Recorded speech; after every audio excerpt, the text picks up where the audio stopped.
y en la legislatura de la Ciudad de Buenos Aires llega a fin de año, se acumula todo aquello que no pasó durante el año, además de la preparación para el 2014, y lo que ocurrió fue que aprobaron un incremento muy significativo en el costo de las multas en la Ciudad de Buenos Aires. Vamos a conversar sobre el tema con un legislador que en este caso votó en contra, Alejandro Bodart, del Movimiento Socialista de Trabajadores. ¿Qué tal, Alejandro? Buen día. Buenos días, ¿cómo le va? ¿Votaron en contra ustedes? Sí, y porque consideramos que tanto el presupuesto como las leyes, ¿no es cierto?, como esta del tema de las multas, son de hecho un ajuste, aunque nadie se anima a decirlo así, ¿no? Pero junto con las multas también se votó un aumento importante del ABL, que puede llegar hasta el 40%. Hay recortes en todo lo que tiene que ver en las áreas sociales. Por ejemplo, en salud se recorta casi 3 puntos en relación al año pasado.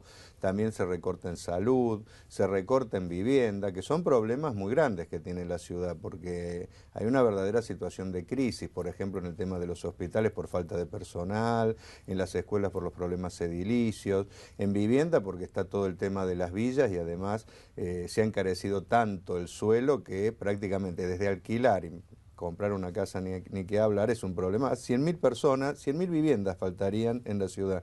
O sea, afecta a 500.000 de personas ese problema. Alquilar en villas es carísimo. Sí, totalmente, o sea, porque se ha encarecido todo el suelo. Eso, en todo eso se baja los presupuestos. Sin embargo, hay una transferencia muy grande hacia empresas privadas. Se han creado zonas donde las empresas directamente no pagan impuestos. Este tema de las multas. Se viene otra para la sesión que viene, que es el tema de los parquímetros, que va a ser otro golpe tremendo en la ciudad, porque se va de prácticamente un 10% actualmente de calles que tienen parquímetros, se va a un 52%, prácticamente todo va a tener parquímetros. Es decir, estamos en un fin de año que preanuncia ajustes importantes para el año que viene. Entonces nos parecía que hay formas de resolver todas estas cuestiones de otra forma, sin tocarle el bolsillo a la gente. Ahora, la multa tiene una relación con el valor del litro de combustible, ¿no es así? Así es. Entonces lo que están haciendo es como, el combustible subió muchísimo, entonces lo que están haciendo es una actualización que de aquí en más va a pasar a ser automática, o sea, lo que están... Totalmente. Sí, en un momento donde se preanuncia que van a liberalizar los precios del combustible y ya está aumentando, en estos días vamos a ver aumento y hacia el año que viene vamos a ver más. Por eso la multa base, digamos, va a pasar a ser de unos 400 pesos, ¿no? De 400 pesos en adelante, digamos. Pero va a haber multas de 20.000 pesos, multas. 20.000 pesos la de andar 50 kilómetros por arriba de la velocidad máxima, o 40. Sí, en realidad es cuando se pasan los 40 de la velocidad permitida, ¿no? Ese es el más o menos. Entonces si tengo una 110 y ando a 150. Así es, o una de 40 y se anda a 80, etc. Esa de última podríamos discutir, bueno, atenta contra la vida de la gente, ¿no?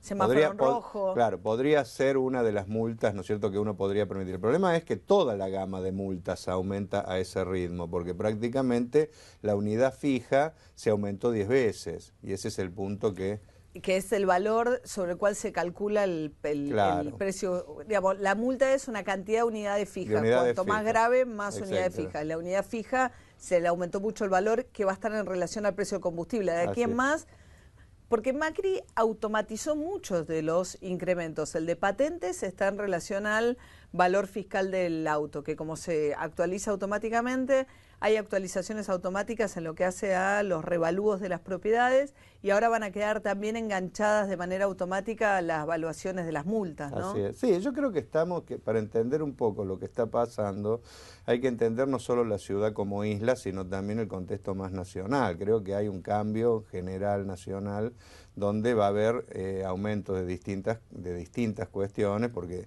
se está pensando en aumentar las tarifas, en sacar subsidios, y eso va a repercutir sobre esto, el tema de naftas, etcétera.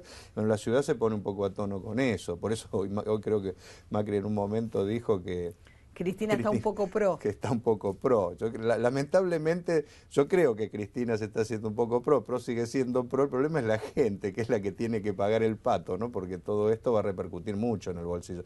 Recordemos que estamos en una situación donde la inflación crece todos los días, donde hay distintas situaciones muy complejas, sobre todo para los trabajadores, los sectores populares, y bueno, medidas de este tipo, tanto por lo que se recorta, por un lado, que siempre recae en los sectores más sensibles, como lo que se aumenta, siempre repercute en los sectores medios y en los sectores de trabajadores. Pero con relación a la discusión que van a tener la semana que viene, que es de llevar el parquímetro, el estacionamiento medido y las grúas a la mitad de la ciudad. Lo que plantea el gobierno de Macri es, hay 1 millón de autos que entran por día a la ciudad. Yo le quiero dar prioridad al vecino de la ciudad. Ese vecino de la ciudad va a tener una oblea que le va a dar prioridad para estacionar por arriba del que viene y usa determinados barrios como estacionamientos para llegar a su trabajo después. ¿No hay una ventaja para el vecino en ese planteo? Digo, a mí me parece que hay tanto crecimiento de auto y tanto empobrecimiento de lo que es el transporte público. Ayer me tomé el subte a las 2 de la tarde y era una cosa, pero como si fuese las 9 de la mañana. El problema es que para hacer medidas de ese tipo tendría que haber un transporte público que pueda soportar que la gente deje el automóvil y se traslade y por esa vía no pierda 2 o 3 horas más para llegar a su lugar de trabajo. Acá en Argentina hay una crisis del transporte público y en la ciudad hay que tener en cuenta el vecino, pero hay que tener en cuenta que más de 2 millones de personas vienen todos los días a trabajar a la ciudad. Entonces es una mega urbe que no tiene un sistema de transporte que permita que la gente deje el auto, ¿no es cierto?, se tome algún medio de transporte y de manera rápida, eficiente, segura llegue a la ciudad, como pasa en las ciudades que un poco a Macri le gusta, ¿no es cierto?, tomar como ejemplo. Claro. Si toma uno París, bárbaro, uno lo puede tomar, pero en París hay un sistema muy parecido de parquímetro, toda la ciudad está con parquímetro, el vecino tiene, ¿no es cierto?, una oblea que le permite unas horas. Pero ¿qué pasa en París o en el Gran París? Uno deja en una playa, ¿no es cierto?, a 100 kilómetros de París el auto, se toma un tren y lo va a depositar en el centro porque está interconectado con los subtes y uno tarda menos, ¿no es cierto?, en llegar. Acá no pasa nada de eso, porque uno, si tiene la desgracia de vivir en el oeste, tiene que tomarse el Sarmiento y no sabe si llega. Cuando llega a la ciudad, entra un subterráneo que está colapsado, que se queda en cualquier momento. Eso es lo que provoca que mucha gente utilice el auto. Entonces ahora se lo va a poner ante una situación tremenda, que es o tener que hacer eso, subirse esos medios de transporte inseguros y perder 2 horas más para llegar, o terminar pagando, ¿no es cierto?, una fortuna, porque la hora va a pasar de 1,40 como es ahora, va a haber una escala de 3 varios, pero va a llegar hasta 16 pesos. Y arranca con 6, o sea, la primera hora es 6, después 8, 10, la idea es penalizar la estadía más prolongada y buscar que la rotación sea mayor a partir de ir incrementando la tarifa. Ahora, claro, lo que ellos, si uno piensa, han aumentado muchísimo los peajes de acceso a la capital, eso no disuadió el auto. Han peatonalizado gran parte del centro, ¿no? Digamos, hay todo el tema de las bicisendas también. Hasta que no haya transporte público, eficiente, la gente no va a dejar el auto, porque no tiene opción de transporte. Ese es el gran problema. En la hora pico, no hay, o sea, si toda la gente... Por ahí pusieron, uno podría, si estuviese alguien argumentando del lado de Mauricio Macri, imagino que plantearían bicisenda y metrobús, como 2 políticas pensadas para buscar vías alternativas que mejoren el transporte público. Pero la bicisenda de ninguna manera reemplaza los transportes públicos para llegar al trabajo. O sea, la bicisenda sirve para que la gente utilice un poco la bicicleta, pero esencialmente para distracción, no para lo que es el grueso de la actividad diaria, sobre todo en las horas pico, que es trabajo y estudio. Para eso no sirve. Y el tema de... El tema central en una ciudad es el subte, o sea, la única forma de que en una ciudad como esta, como pasa en todo el mundo, haya un transporte que permita que la gente deje el auto y es invertir en subte. Y el subte lamentablemente no es una de las prioridades, es el colectivo vía el metrobús. Ha quedado claro que la promesa de hacer, no me acuerdo ya cuántos kilómetros. 20 kilómetros por año.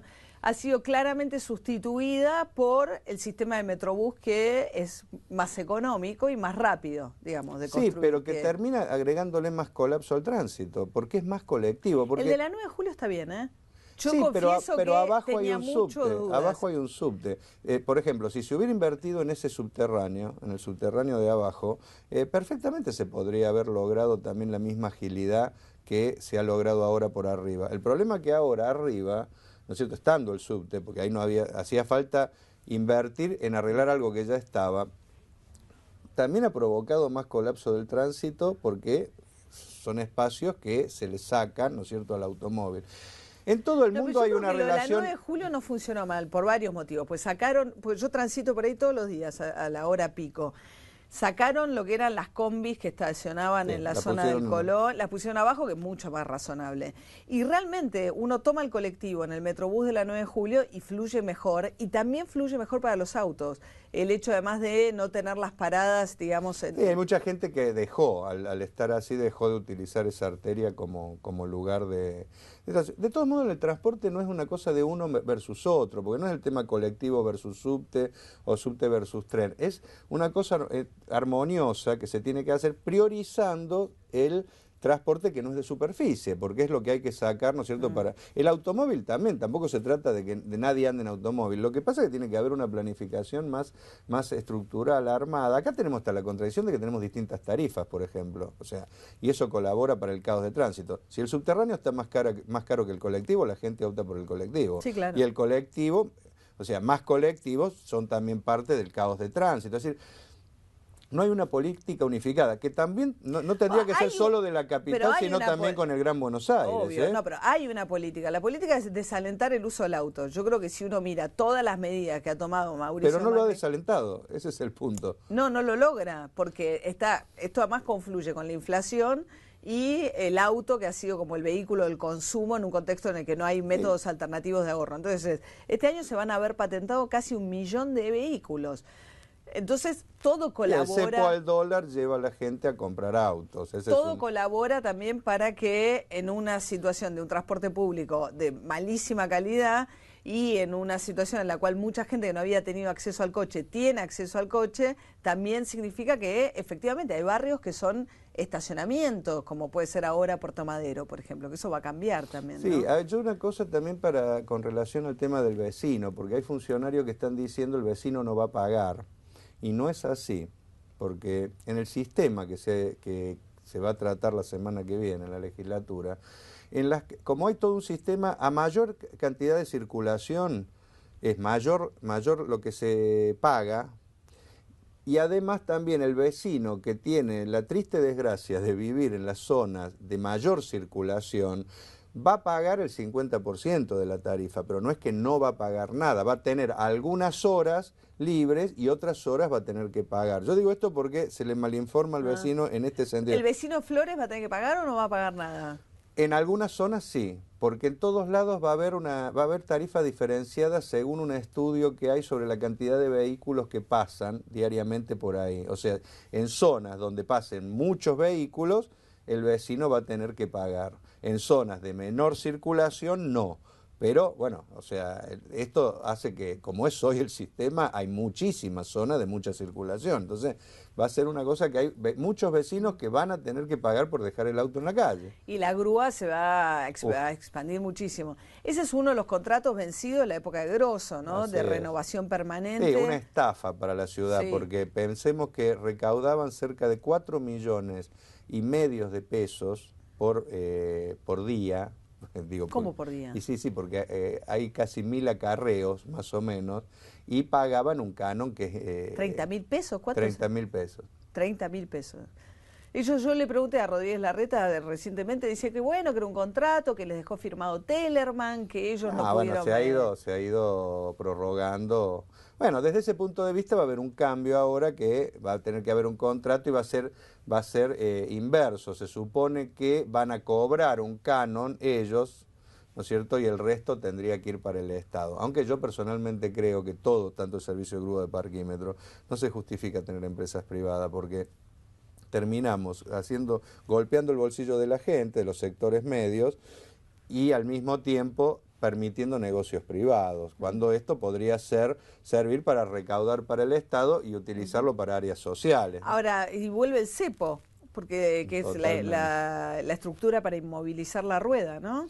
Sí, porque, o sea, han pensado una ley para que nadie se escape, por lo tanto, va a volver el cepo. Pero después hay que llamar a licitación. ¿Cuánto tardaría, digamos? ¿Ustedes aprueban la semana que viene? Sí, no va a ser de manera inmediata porque se va a llevar gran parte del año que viene todo el proceso licitatorio, que ahí es donde se van a terminar de definir los precios también. Esto que estamos hablando son términos relativos porque hay que ver esto va a ser en el 2015, la fisonomía de la ciudad cambiada con... Sí, yo creo que va a ser sobre el último trimestre del 2014, que ya se va a empezar a aplicar. Claro. Más o menos esa es la idea que se tiene. Por lo tanto, sí, no va a ser inmediata, pero va a ser...